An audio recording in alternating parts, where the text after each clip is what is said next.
السلام عليكم ورحمة الله وبركاته. الحمد لله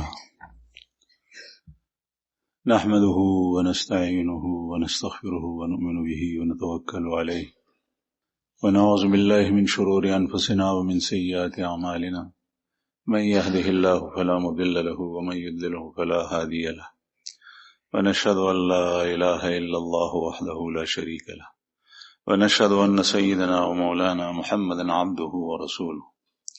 أما بعد فأعوذ بالله من الشيطان الرجيم. بسم الله الرحمن الرحيم. الذين يكنزون الذهب والفضة ولا ينفقونها في سبيل الله فبشرهم بعذاب أليم.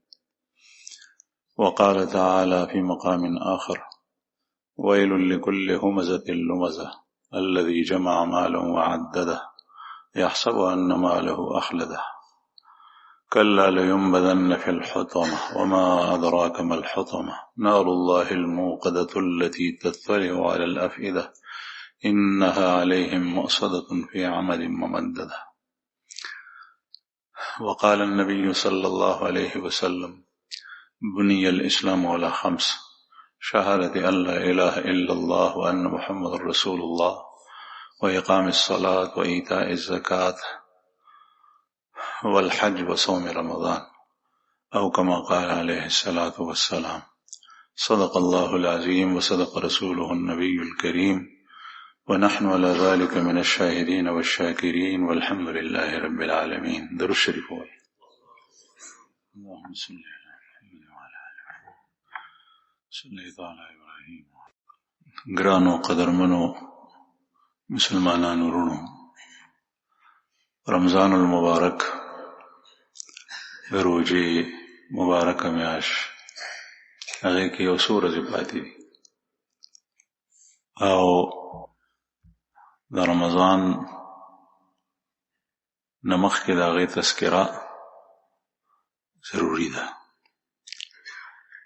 لیکن د روژې متعلق تفصیل انشاءالله چې ژوند وي بلې جمعې ته بیان شي بیا په روژه کې هم. د هغې نه مخکې د دین اسلام یو بل عظیم ستن چې هغه زکات دی، د هغې متعلق تفصیل بیانول ضروری دي، چونکه عموما مسلمانان زمونږ په دې علاقه کې زکات د رمضان په میاشت کې ورکوي. د دې وجه نه د هغې حکم د هغې د مسایلو نه ځان واقف کول یو مسلمان لپاره دا ضروری دي. یو حدیث ما ستاسو په وړاندې بیان کو. عبدالله ابن عمر رضی الله عنهما د دې حدیث راوي دی او امام بخاری رحمه الله په خپل کتاب کې په ابتدا کې ذکر کړی دی، نورو کتابونو کې هم ذکر دی. رسول الله صلی الله علیه وسلم فرمایي د هغې مفهوم دا دی چې د اسلام بنیاد په 5 څیزونو دی. دین اسلام ته تشبیه د یو خیمې سره ورکړي ده. اسلام بنیاد په 5 ستنو باندې دی. یو د دې خبرې اقرار کول، لا اله الا الله او محمد رسول الله، د الله وحدانیت او د رسول الله صلی الله علیه وسلم رسالت، دې ته شهادتین وي. دا یو ستن ده او دا هغه منځنۍ ستن ده. عربو به دا خیمې لګولې او نن سبا هم په دې کراکرۍ کې په چې چېرته اجتماعات وي، ښادۍ وي، ودونه وي، غم وي، په هغې کې خیمه لګي، کمپاله ورته وایي. د هغې منځ دا ستن بانس دا ډېر اوچت وي او دا غیر شاپرخوا شا بانسونه یې واړي. په عربو کې به دغسې خیمې وي، خو دا خو صرف د چت دپاره یې، هغه به د کور په مثال وه. بیا به د هغې اړخونو ته موږي ښه هغه موږو سره به هغه تړلی وي. نو رسول الله صلی الله علیه وسلم چونکې په داسې خطه کې پاتې کېدو چې د هغه خلکو دا دود دستور و، دا رواج و، هغوی عموما پاتې کېدل په دغه خیمو کې. نو خوږ پیغمبر صلی الله علیه وسلم وفرمایل چې د اسلام مثال په شان د خیمې دی چې د هغې بنیاد په 5 ستنو باندې یو منځنی ستن ده، دا شهادت دی. شهادتین اشهد ان لا اله الا الله وان محمد رسول الله. دې سره سړی مسلمان شي. بیا که چېرې د خواوشا ستنې وړې ني، واړه بنسونه ني، موږي ني، نو د خیمه را جوخته شي دې سره، دې منځني بانس سره. بیا پکې سړی چې سر پکې نه باسي نو پاتې کېدی شي، خو د وخت تېرولو دپاره دا یو کور نه دی، تنبونه دی. او 4 ستنې بیا نورې پکار دي. یو مونځ دی، اقامت الصلات، مونځ ودرول، ایتاء الزکات، زکات ورکول، صوم رمضان، د رمضان روژې نیول، او حج کول. دا 4 ستنې دي. بیا په دې باندې د دین بنیاد ولاړ دی. دا پہچان دی د مسلمان. دا مونځ دا خو په هر یو کس باندې روزانه فرض دی، نارینه، زنانه، ځوان، بوډا چې بالغ شي په هغه باندې فرض دی، بیمار، روغ، په هر چا باندې فرض دی. البته په دې کې بعضې استثناءات دي، له بعضې صورتونو نه تفصیلات دي. روژه دا هم په هر چا باندې فرض ده، خو دا کال 12 میاشتو کې صرف یو میاشت ده چې هغې ته میاشت د رمضان وایي، شهر رمضان. د سپوږمۍ په حساب سره چې کوم زمونږ د میاشتو ترتیب دی، او زمونږ احکام د دین د قمري حساب سره تړلي دي، د شمسي او انګریزي حساب سره نه دي، جنوري فروری سره نه دي. روژه، زکات، حج دا ټول د قمري حساب سره دی. زکات چې ته ورکې نو هغه به هم قمري حساب سره ورکې. د شمسي یعنی د نور حساب که هغه جیټ هاړ په شکال بادرو اسو حساب سره ته کې، او که جنوري فروری مارچ حساب سره یې خلې. په دې کې او په قمري حساب کې فرق دی. 10 ورځې فرق په کال کې راځي. نو چې یو سړی هغه زکات په شمسي حساب سره ورکوي، نو په 33 کالو کې په ده باندې د 1 کال زکات پاتې شو، هغه یې نه دی ورکړی او دی ګناهګار شو. چې 33 کاله مسلسل یو سړی زکات ورکوي په شمسي حساب، دا به په قمري حساب ورکوي. او قمري حساب دا د شمسي حساب نه 10 ورځې لنډ دی. تاسو ګورئ چې کله روژه په اوړي کې راځي او کله په ژمي کې راځي، او کله سپرلي کې راځي او کله په مني کې راځي. د هغې وجه دا وي. به هر حال دا روژه په هر چا فرض ده، خو دا کال کې یو میاشت 11 میاشتې بیا کوجي. بیا حج دی. نو حج په هغه مسلمان باندې فرض دی چې د هغه د مال وسوي. دې پسې شاته 2 قسمه قوتونه پکار دي. یو صحت، دا جانی عبادت هم دی، او دویم مال، دا مالی عبادت هم دی. چې څوک هلته پاتې کېږي چې کوم ځای کې حج ادا کېږي، مکه مکرمه، هلته د پیسو ضرورت نشته، په هغه باندې حج فرض دی، په صحت باندې روغ دی. ځکه چې عرفات ته تللي، منا ته تللي، مزدلفې ته تللي، او رمي جمرات دي، او قرباني کولی، او طواف د بیت الله دی، دا ټول کارونه دی کولی شي. عموما خلک حاجیان چې دلته لاړ شي نو د مکې نه منا، عرفات، بیا مزدلفه، بیا منا، دا ټول پیاده کوي. نو هلته د مال ضرورت نه چې په هغې کې پیسې سړی ولګي. البته نن سبا د حکومتونو خپل یو ترتیب دی چې هغوی اجازت چاته ورکوي چاته نه ورکوي، دا بېله خبره ده، په کار داسې نه وه. لیکن دې ځای نه چې سړی ځي نو مال او جان دواړه پکې لګي، ځکه چې دا په سورلۍ کې دی، په جیاس کې، او بیا ویزه ده هغه په باندې لګي، نو دا خرچه راځي. نو دا د مال سره تعلق لري، د جان سره. که یو سړي وس د مال نه، یعنی بیت الله ته دی نشي تللی، نو په ده باندې حج فرض نه دی. او چې کله ورسره مال شته دی، په ده باندې حج فرض دی. او بیا 4م زکات دی. زکات هم مالی عبادت دی. دا په هغه چا باندې فرض دی چې چا سره مال وي.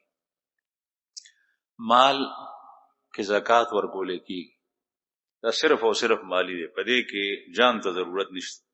یو سړی په کټ کې پروت دی، په صوفه کې ناست دی، په کرسۍ کې ناست دی، او هغه چاته وایي چې زما د مال نه د دومره مال واخله او فقراو کې تقسیم کړه، په ما باندې دومره زکات فرض دی، بس زکات ادا شو، دلته د خوځېدو هم ضرورت نشته، ځکه چې دا مالی عبادت دی.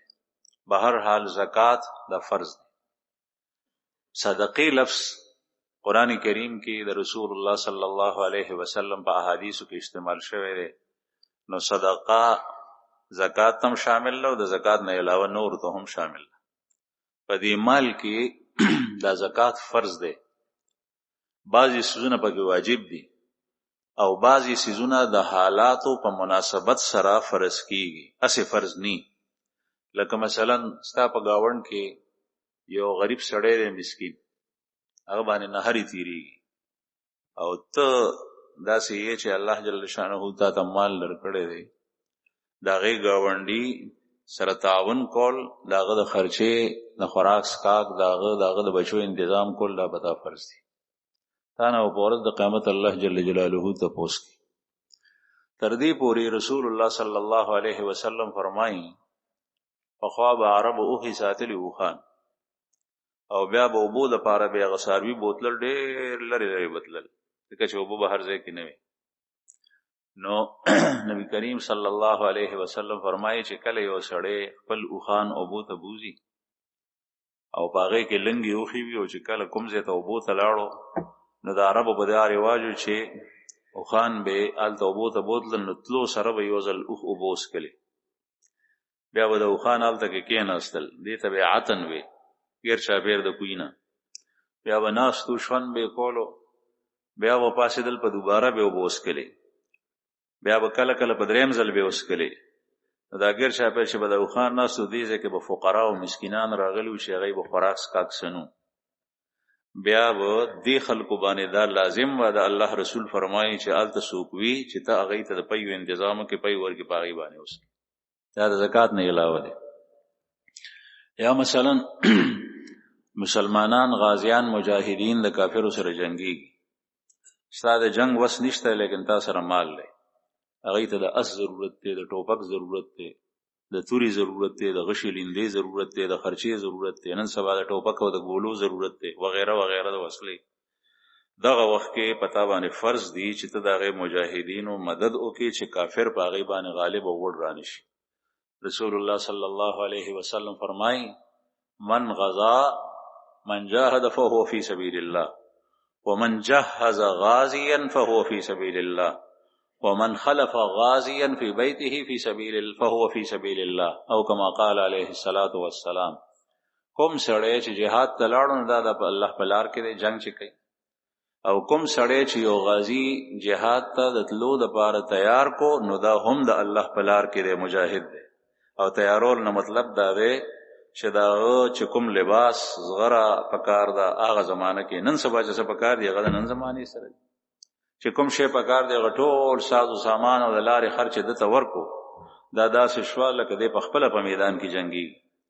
او دریم ومن خلف غازیا فهو فی سبیل الله، یو سړی دی هغه دا وسم نشته دی او هغه هم نشته، خو یو غازی مجاهد د په گاوند کې هغه جهاد ته او غزا ته تلو،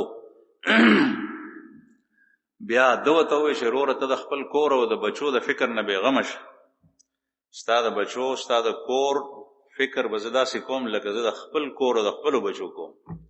دی د هغوی د سودا، د هغوی د ضروریاتو، د هغوی د حاجاتو دغسې خیال ساتي لکه څنګه د خپل ځان. هغه مسلمان مجاهد د ده په وجه باندې هلته ښه جنګېږي، هغه سره د خپل کور فکر نشته. رسول الله صلی الله علیه وسلم فرمایي چې دام داسې ده لکه چې دی په خپله په جهاد کې تللی. ځکه موږ مخکې کراچۍ ته چې تلي وو، د فلسطین یو لیډر د حماس هغه سره ملاقات شو، نو هغه ووایي چې موږ ته د افرادو ضرورت نشته، د افرادو ضرورت نشته چې دلته نه خلک لاړ شي. هغه زمانه کې د هغه دا خبره اوس څه حالت دی، الله جل شانه دی د دې مجاهدینو نصرت نصیب کړي، په دې یهودو د خدای غلبه ورکړي. ډېر قتل پکې وشو، ډېرې وینې توی شوې، خو هغه ووایي چې موږ ته د خرچې، د اخراجاتو، د وسلې، د خوراک څښاک د دې ضرورت. هغه ظالمان چې کوم مدد ځي نو هغه هم پې باندې بند کړی. نو کله داسې وي چې دغه اخراجات پورته کول دا د هغې جنګېدونکي نه زیات د هغوی سره تعاون کوي، ځکه چې سړي خېټې ته خوراک نه ځي هغه به جنګېږي څنګه؟ موږ سړی نشي کولی. تلاوت نشي کوله روزه نشي وي ذکر رسول الله صلی الله علیه وسلم فرمایي په پښمنی کې برکت ده دا غي وجه ده چې د پښمنی خوراک ته کې معمولی نو بیا ته ټول ورځ روزه نیوي شي بعض خلک هغه ته خوب ډیر خوب وي پښمنی پاسینه بیا د ورځې د حالت خراب د پښمنی په وخت کې یو درې نوړی کول او یو بوټ او بس کل چې ستا ډیر زړه ته نه کیږي باغې کې الله جل شانه دومره برکت چولې چې ټول ورځ په باندې ته خطر رول شي نو په پښمنی باندې خوب ته ترجیح مور کوي بهر حال عرض میدا کولو چې په مال کې نور حقوق دا زکات په مال کې دا فرض دی قران کریم کې الله پاک فرمایي بعضی خلک داسې دي چې هغه زکات نه ورکوي او د په مال کې چې کوم حق ته هغه نه ورکوي والذین یکنزون الذهب والفضه هغه خلک چې څوک سره او سپین زر خزانه کوي ځان سره ایثار کړي دي کنس کوي ولا ينفقونها في سبيل الله او دا الله په لار کې خرج کوي نه فبشرهم بعذاب الیم رسول الله صلی الله علیه وسلم ته الله پاک فرمایي چې دته د دردناک عذاب زیره ورک دا زیره لفظ استعمال شوی دا دغه د نور د عذاب لپاره دی لکه یو سړی د زیری پسې شاته انتظار کوي چې د خوشحالي خبر وي ټکه د زیری استعمال شي او پسې د خفقان خبر نو خفقان یو په دو چند نور زیات شي الله جل شانو فرمای دې کستا د درناک عذاب زیره ورک دا ولي ځکه چې دا مال دته الله جل شانو ورکړي سورہ بقره په ابتدا کې ومما رزقناهم ينفقون د مؤمنانو صفت دا ده چې کوم رزق مونږ دې ته ورکړي دي دا غي نه دی خرج کوي ومما رزقناهم ينفقون کوم رزق چې مونږ ورکړي دي دا خرج دا رزق انسان ته الله جل شانه ورکړي دا رزق زمیدار ته ځمکه نه ورکړي دا تاجر ته تجارت نه ورکړي دا دکاندار ته دکان نه ورکړي دا ملازم ته کارخانه او فیکټری او جماعت اداره نه ورکړي دا رزق الله جل جلاله ورکړي زمکه کې زمیدار ته هم غرضی نو دی خو ته هم ورک غنم یو غرضول په خاور کې پلوټو کې اوس یو ته اداره ټول کده نشي راټول اخو لاړ ځای شول لیکن الله جل شانه په یو دانې نه یو تیغ زرغون کی یو دروزه د تیلې دی په هغه باندې وګه ولګېدو د غنمو په هغه کې سل دانې دي نه یو دانې نسل شوي دا الله وکړي د ځمکې نه تیغ راایستل لوټه لرې کېدل او بیا دا نرم تیغ په خاورو کې په دې چترال او په دې کوهستان علاقو کې چې کوم په دې وړو وړو باړو کې دا غنم خلکو کرلی دي نو چې جمی کې ووره پروزي نو په دې باندې ووره پرتی او چې بیا ووره لري شي دا غي لونه زمونږ نه دا غي غوبلونه ډېر رستو راځي دا غي وجه دی چې په هغې باندې ووره پرتی چې ووره تې لري شي دا نازک تیغ د وورې د لاندې منونه نه ټنونو ووره باندې انبار پرته ده بیا چې هغه ووره ویلې شوه بیا هغه تیغونه راوچت شول او هغې نه بیا غنم الله جل شانه څومره نازک شی دی دا الله جل شانه کوي دکاندار په دکان کې ناست دی دته رزق خدای پاک ورکوي تاسو وګورئ په دې ښار کې مونږ سوچ نه کوو دې خبرو چاته ویلي چې ته ګوړه خرڅوه چاته ویلي دی خدای پاک چې ته سبزی خرڅوه چاته ویلي چې ته کپڑا خرڅو چاته ویلي چې ته د سټیلو لوښي خرڅو چاته ویلي چې ته دا خرڅوه چاته ویلي دا خرڅوه دا تشکیل حکومتونو نه دی کړی دا الله جل شانه کړی دی ځکه یو ځل رسول الله صلی الله علیه وسلم ته صحابه کرام رالل وته وی چې سعر لنا یا رسول الله اے دا الله پیغمبر مونږ ته د سيزونو ریټونه مقرر کړه نرخونه دا الله رسول فرمایل ان الله هو المسعر الله جل شانه نرخ مقرر والده زدا سے حال نه په حال کې د دنیا نتلل واړم چې زما په غاړه کې د چا حق ني مثلا یو سړی دی دا غشه ګران به باندې خرڅېدو ما ریټ مقرر کو هغه مارزان تراوستون دا دغه حق وای یا یو مشتری دی غشتون کې هغه ته پارزان به باندې شی ملاوي دو او ما یو ریټ مقرر کړی دی هغه دغه طاقت او د وسنه ګران دی نو دا زما په غاړه کې دغه حق پروت او چې کله رصد ډیر وي او طلب کم وي شیرزان چې کله طلب ډیر وي او رصد زیات چې کله طلب ډیر وي او رصد کم وي شیګران تاسو ګورئ ټماټر کله کله کم ځای ته ورسي 300 روپۍ کیلو 400 روپۍ کیلو او کله کله بیا خرم نخري دغسې ټیپر والا هر یو شی والا دا د هر چا قسمت دی، دا د الله جل شانو د طرف نه مقرري.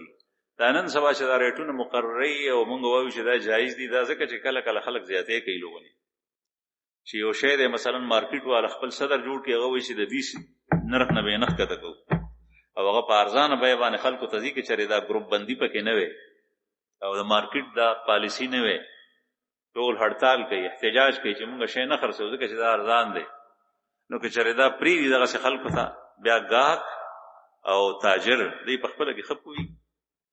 عرض مې دا کولو چې دکاندار ته هم رزق الله ورکوي، ملازم ته هم رزق الله ورکوي، دا ټول اسباب دا الله جل شانه جوړ کړي دي. بیا دغه رزق چې خدای پاک ورکړی دی دته الله جل شانه حکم کوي چې دې کې دومره برخه ورکا، په سلو کې 2.5 روپۍ ورکا او 2.5 کم سل ځان ته پرېږده په خپل استعمال کې راولا او دې بیا نه کوي رزق دی ورکړی ومما رزقناهم ينفقون. نو الله جل شانه په ورځ د قیامت تپوس کوي. ځکه رسول الله صلی الله علیه وسلم فرمایل چې په خپل مال کې حق وباسئ، هسې نه چې هغه ورځ در باندې راشي د حشر چې ستا دا مال که د اوښانو په شکل کې دی، هغه زمانه کې اوښانو ډېر، نو دا به د قطار کې داسې راځي او دغه سړی چې کومې مالک دی دا به په ځمکه پروتي او دا اوښان به پې د پاسه تېرېږي او کله به پې چکونه لګوي او کله به په خپو کې مږي، دی به په دې عذاب کې مبتلا وي د حشر په هغه لویه ورځ باندې. دغسې غوا، دغسې میښې، دغسې بیزې، دغسې ګډې او که چېرې د چا مال نقد په شکل کې وي، سره زر او سپین زر روپۍ پیسې دي، نو دې نه به خامار جوړي. رسول الله صلی الله علیه وسلم فرمایي او بیا به دغه خامار د ده دا یو رخ کې دا بل رخ کې باندې به چک لګوي، زهر به هم پکې پرېږدي، هغه به ورته شلی نه، بیا به دی په دې عذاب کې مبتلا وي چې تر څو پورې هغه د حشر لویه ورځ ختمه شوي نه ده. د دوزخ هغه عذاب د دې نه علاوه دی، الله مو دې وساتي. نو رسول الله صلی الله علیه وسلم فرمایل چې په دغه ورځ باندې به دا مسلمانانو ته وایي، په دغه ورځ باندې به تاسو ما ته اواز راکوئ چې فلانکي راشه مونږ د دې مصیبت نه خلاص کا، په هغه ورځ مزه نشم خلاصولی.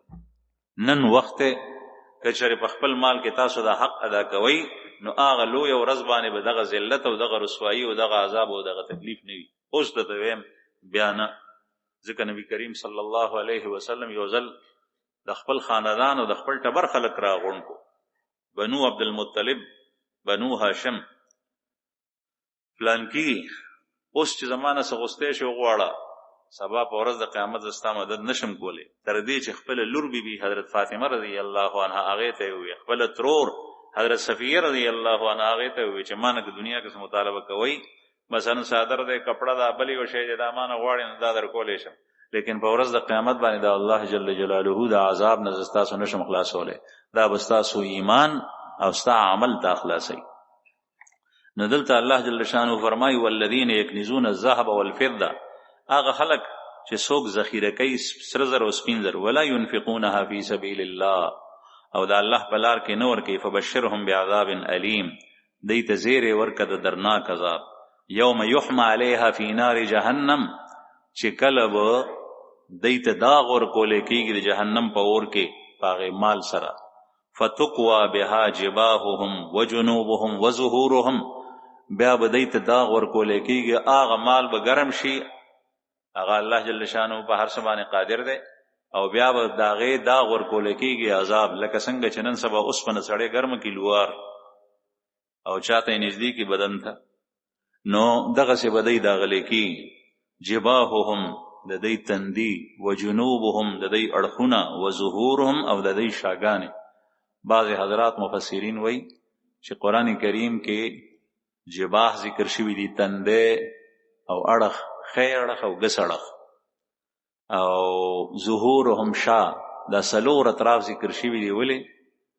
ځکه چې کله دا مالدار ته به غریب او مسکین رالو چې هغه سره به سنو او دنه به زکات غوښتو، یا مثلا هغه به په کور سره خوا کې پاتې کېدو، یا به د زکات د ادا کولو وخت رالو، نو د ده به په تندي باندې ګرونجې رالی، په تندي به یې ګونجې رالی چې دا به اوس بیا ورکول، په تندي باندې به داغ ځکه ورکولی کی، او یو اړخ او بل اړخ ځکه چې سایل ته به اړخ داسې به سایل رالو سوال به یې کولو، نو ده به ورته اړخ وګرځولو، مخ به یې دې واړو، او کله به یې شا که دی به ترې روان شو، نو الله جل شانه په دې سلور اطراف باندې د تدا ورکي فتقوا بها جباههم وجنوبهم وظهورهم هذا ما كنستم لانفسكم. دې سره سره به دې ته دا ویل کېږي چې دا هغه شی دی چې تاسو کوم ځان لپاره ذخیره کړی کنز کړی خزانه کړی. زما عزتمند دا کنز لفظ دلته استعمال شو. د دې متعلق دا خبره عرض کوم چې عموما د رمضان میاشت راشي نو زمونږ دکانداران رونه بعضې اشیاء چې هغه په روژه کې ډېر لګي هغه ایثار کي ځان سره، که هغه چینی ده، که هغه غوړي دي، که هغه اوړه دي، که هغه بل یو شی دی بل یو شی دی بل یو شی دی چې کوم څیزونه ایثارولی شي نو هغه ځان سره ایثار کړي. که هغه وریجې دي سټاک دکان ته هغه بهر نه راوباسي، د سره به سودا وي او ده ته به ګاهک راشي نو دی به ورته وایي چې یاره نشته، دا به ورته وایي او دا د ایثاره کړي او چې بیا کله روژه شي نو بیا په ګرانه بیه باندې خرڅوي. دا په هغه کنز کې شامل دی چې رسول الله صلی الله علیه وسلم په احادیثو کې د کوم تذکره شوي ده او هغوی فرمایي چې دا حرام دي. کانزین کنز ذخیره کوونکي دی ته عذاب ورکولی کېږي په ورځ د قیامت. یعنی خلکو ته ضرورت دی، معاشرې ته ضرورت دی او دی هغه شی نه ورکوي، خرڅوي یې نه. تا چې کوم شی په دکان کې ساتلی دی چې تا سره شته دی چې څنګه تا نه تګا کرالو نو فوراً هغه ورکوه، تا ته به الله جل شانه په دې کې ډېر خیر او ګټه درکړي. دا یاد ساتئ چې الله جل جلاله په قبضه قدرت کې دی. هر څه خوشحالي او غم دا د الله په لاس کې. ستا په مال کې برکت الله اچوي، ستا مال سیوا کوي الله. کوم مال چې ته ورکې دکان نه وباسې ګاهک راځي وتی ورکې ګاهک راځي وتی ورکې تا سره ختم شي چې بیا روژه راله بیا په ګرانه بیه واله بیا په ګرانه خیر دې خرڅوه چې څنګه تا غشته دی په هغه حساب به خرڅوه، په هغې کې به برکت وي. کوم مال نه چې ته زکات وباسې په هغې کې به برکت وي، کوم مال نه چې ته صدقه وباسې په هغې کې به برکت وي، او چې کوم مال تا کنز کو ذخیره کو په هغې کې به برکت نه. کوم مال نه چې زکات سړی نو باسي زکات په فرض دی په هغې کې به برکت نه. د برکت ټکی مونږ پیژنو لیکن د برکت په مطلب باندې نه پوهیږو. برکت دا دی چې یو سړی مثلا هغه په لکونو روپۍ پیدا کړي، دی چې کور ته رالو نو په لاره کې ورته شکمار او ډاکو ناستې تماچۍ پرې راوویسته هغه ټول مال یې واغېست. مثلا 1,00,000 روپۍ ورسره هغه 1,00,000 په 1,00,000 کې تنه ټولې واغېستې کور ته تش لاړو. دې مال کې برکت نه. مال پیدا کو 1,00,000 روپۍ جیب ته راغلې چې کور ته رالو زوی د کوټې نه پرېوتی و درزې خوړلی و په کور کې ناڅاپه څوک بیمار شو اسپتال ته چې لاړو ډاکټر ورته ووایي چې 1,50,000 روپۍ به دې لګي. نو د 1,00,000 په ځای باندې 1,50,000 یا هغه 1,00,000 لاړې په دې مال کې برکت نو. مال سړی راړو او چې کله یې وخوړو هغه مال هضم نه شو، هاضمه یې خرابه شو، بیمار شو، په دې مال کې برکت نشته.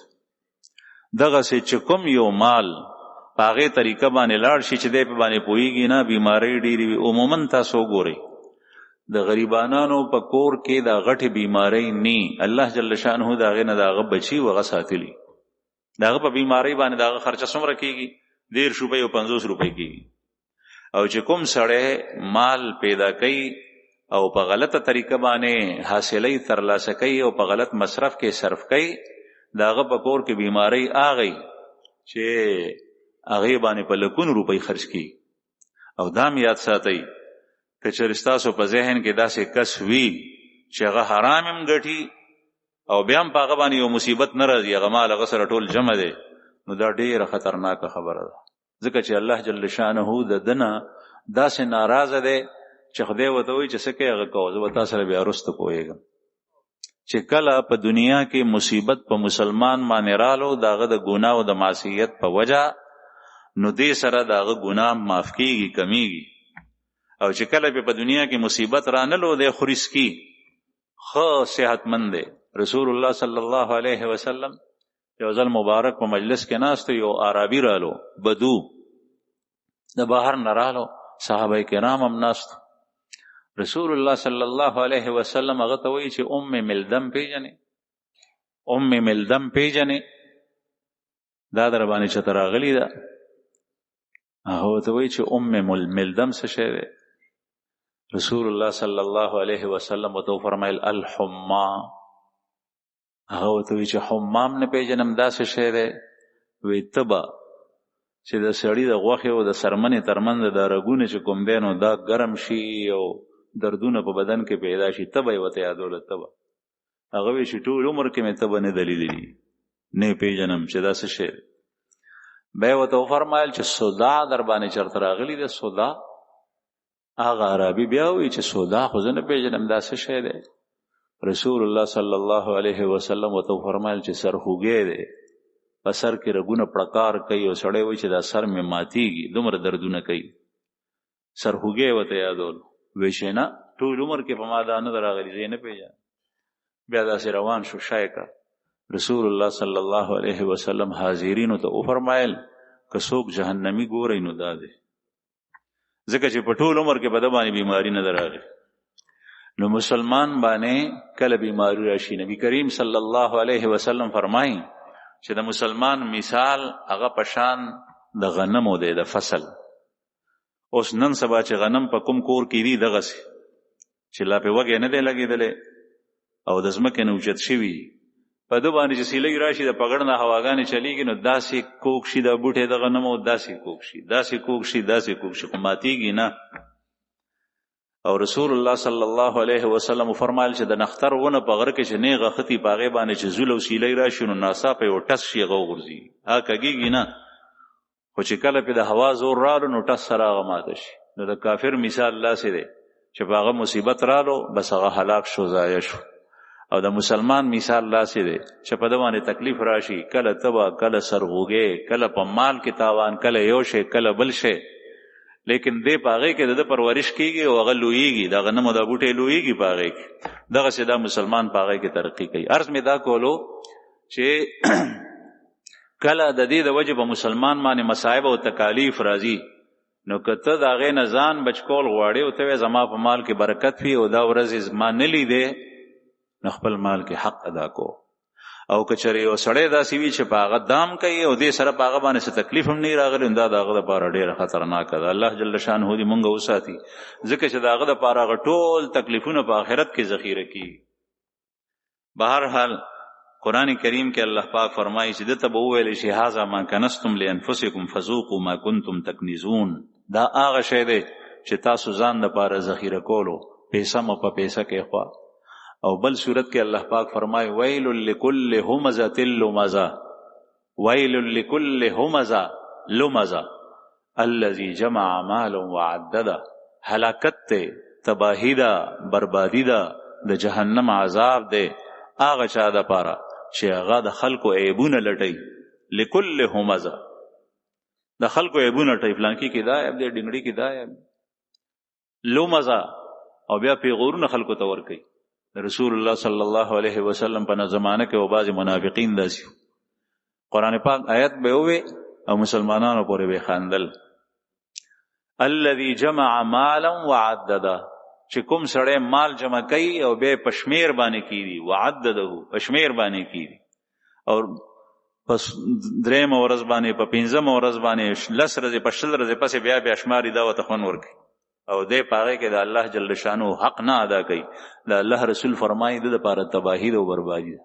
زما عزتمندو زکات د فرض دی په مال کې، چې کله مال ستا نصاب ته ورسېږي. بیا د زکات مختلف قسمونه دي. د ځمکې په آمدن کې هم زکات دی. زموږ امام ابو حنیفه رحمه الله فرمایي چې ځمکې نه کوم فصل زرغون شو په هغې کې 10 چې للمي وي او چې نیري وي یا ټیوبویل وي په باندې په اوبو خرچه کېږي په هغې کې 20 ده. او اسې عام زکات چې کېږي نو نن سبا خلکو سره 2 مالونه دي، یو نقد مال دی او یو تجارت دی. په نقد کې بیا یو څو څیزونه شامل دي، دا یاد ساتئ. روپۍ پیسې هم په نقد کې شامل دي، په دې کې زکات شته.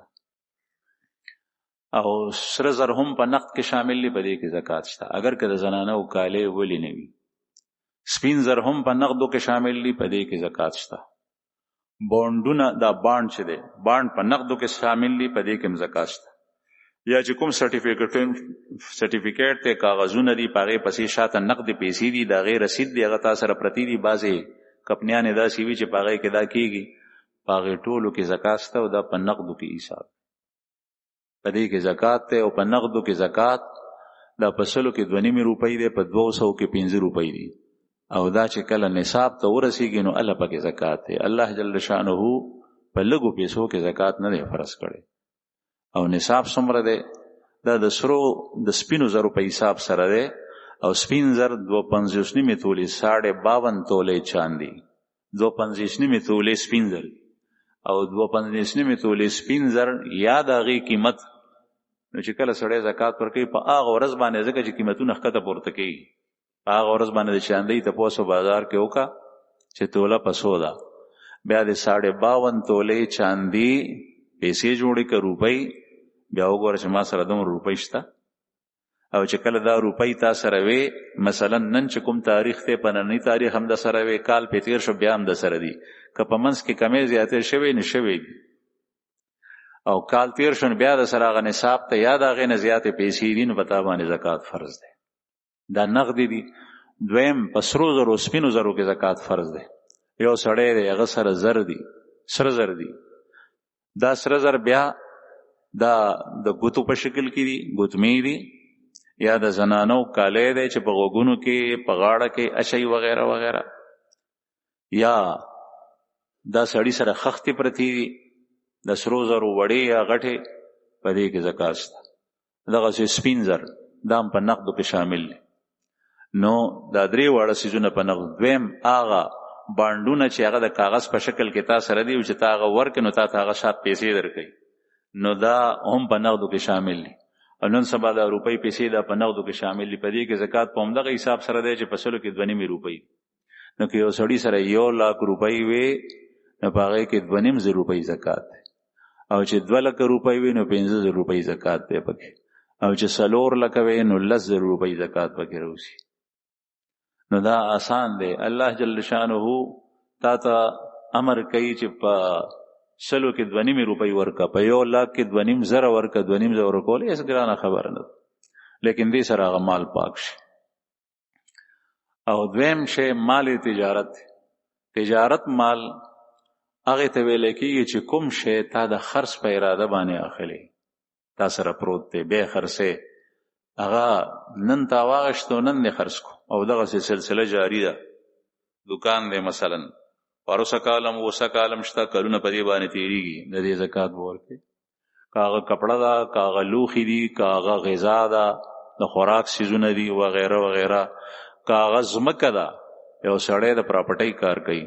زمکه اخلي او خرڅي دام تجارت یا ماشينري اخلي او خرڅي دام تجارت نو چې کوم شی د خرڅ په اراده باندې اخلي کورونه اخلي او خرڅي دا تجارت پاره کې په د باندې زکات کوم کور او زمکه چې سړی د خپل کور جوړولو لپاره واخلي پلاټ هغه باندې تجارت نشته هغه باندې ته کور جوړول شي لیکن چې کوم د تجارت په خیال باندې اخلي کاغذ ساروي دي کاغذ هر یو شی چې دی هغه کې عمدغه حساب سره دا چې دغه قیمت برابر شي او سلو کې 2.5 روپۍ په 1 लाख کې 2.5 روپۍ دا به ورکړي د دې نه علاوه په غواو میخو کې او خانو کې ګړو بيزو کې پدې کې زکات شته لیکن زموږ په علاقې باندې دا سيزونه کم وي ځکه چې غوا میخ چې ډیر شو ته ورسیږي نو بیا په زکات او دا هغه دي چې غسري او که تجارت لپاره د میخ یو سړی کاروبار کې د سره ډیر شنه سلم وي نو دې کې زکات د تجارت په حساب سره دی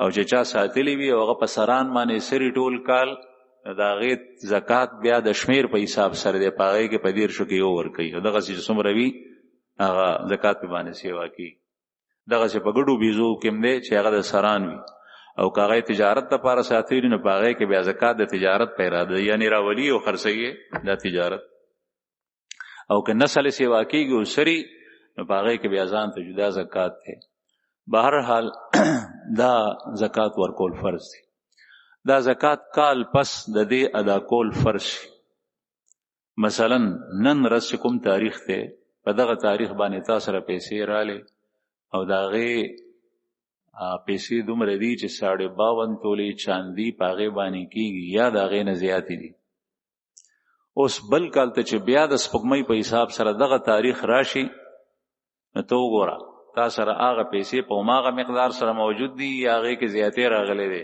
نو بیا زکات شته په تا باندې.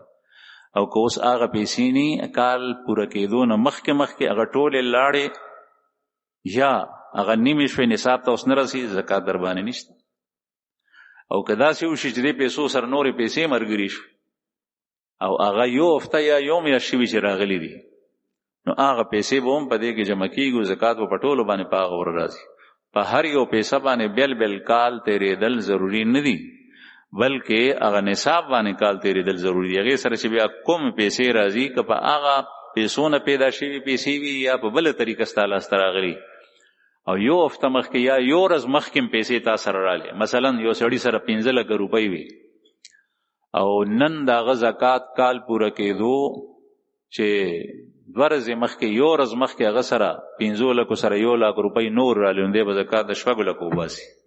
دا به نه وایي چې دا 1 لک روپۍ خو ما سره پرون راغلي په دې به بېل کال تېرېږي نه. او به هر حال دا د الله جل جلاله فریضه ده. رمضان کې زکات استل په رمضان کې د زکات لپاره یو خاص تاریخ نه دی لکه څنګه چې د روژو لپاره خاص تاریخ دی چې د رمضان په میاشت کې به نیسي. د حج لپاره خاص تاریخونه دي چې حج په ذوالحجه کې ادا کیږي په بله میاشت کې نه، او خاص ځای دی چې مکه مکرمه خانه کعبې سره او په عرفات دلته ادا کیږي. د زکات لپاره خاص تاریخ شرط نه دی بلکې چې کوم د هر یو کس د زکات کال او تاریخ جدا جدای زید سره پیسې په محرم کې رالی د محرم په ړومبي تاریخ نو د کال په محرم په اول تاریخ پوره کیږي.